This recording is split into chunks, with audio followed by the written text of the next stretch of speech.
In October 1994, Capcom released the side-scrolling mech-based fighter Armored Warriors for the then-fledgling CPS2 arcade system.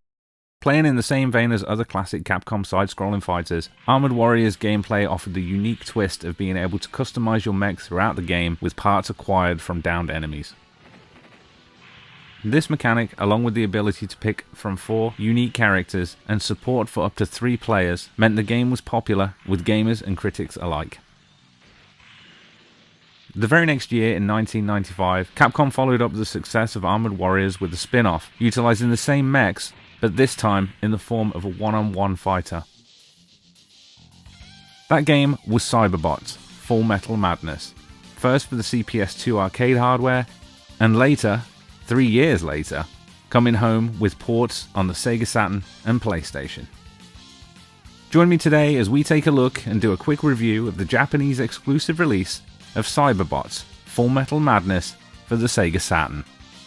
This is Half Circle Forward. Cyberbots.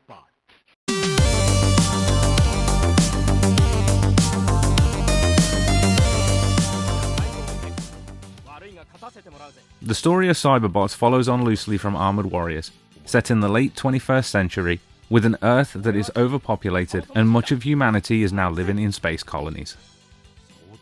The game offers 2 playstyles, a standard arcade mode and versus mode, much as you'd expect from a Capcom home port, but that's about it other than a couple of console exclusive unlockable fighters.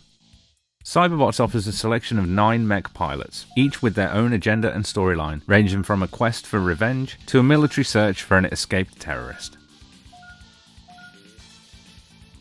After selecting your character, you select one of 12 mechs, each categorized into one of 4 body types. The body type you select dictates the gameplay style, while the character dictates the story. These body types are varied from lighter, more agile mechs, more suited to projectile fighting, to larger, heavier tank-like mechs aimed at close combat. I really like the variety of the body types, and trying each out to find the body type that suits your playstyle the best really added to the replayability.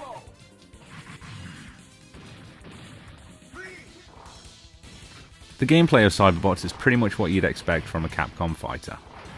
The button layout has been simplified from the favoured 6 button layout to just 4: high attack, low attack, dash, and laser.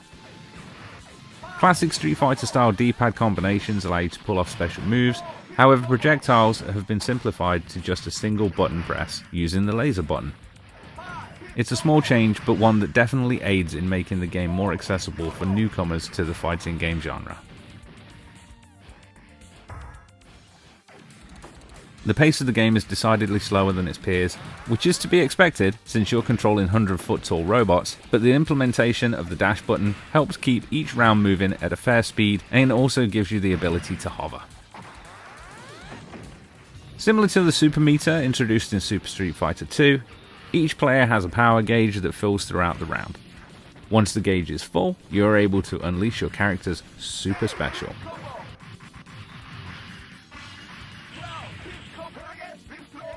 Cyberbots has a more strategic feel than the likes of Street Fighter 2 or the Versus series, and I can totally appreciate what they were going for. Players are rewarded for taking their time and strategizing through each round, identifying each body type's weak spot and exploiting it.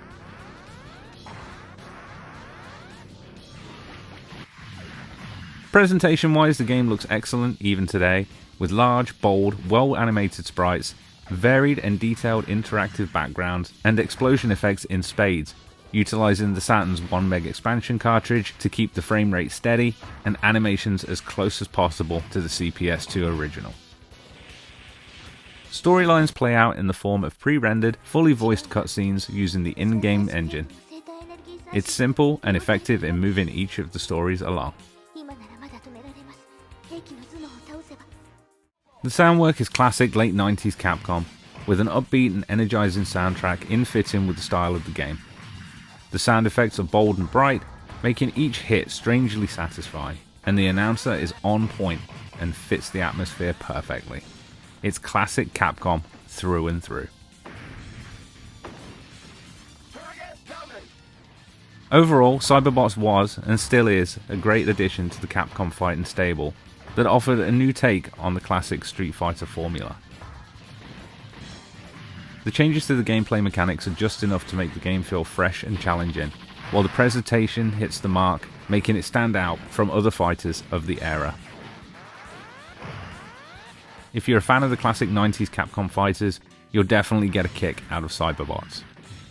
While it only saw a limited release outside Japan, and the home ports never made it to the West, Cyberbots is truly an overlooked Capcom classic, and the work that Capcom did on the conversion to the Saturn is absolutely top notch. If you have a Saturn and you're into fighting games, I highly recommend checking it out. I hope you've enjoyed this look at Cyberbots Fullmetal Madness for the SEGA Saturn. If you have, please drop us a like and also consider subscribing. It's really helping the channel grow. And also, don't forget to check us out on Twitter. Thanks for watching.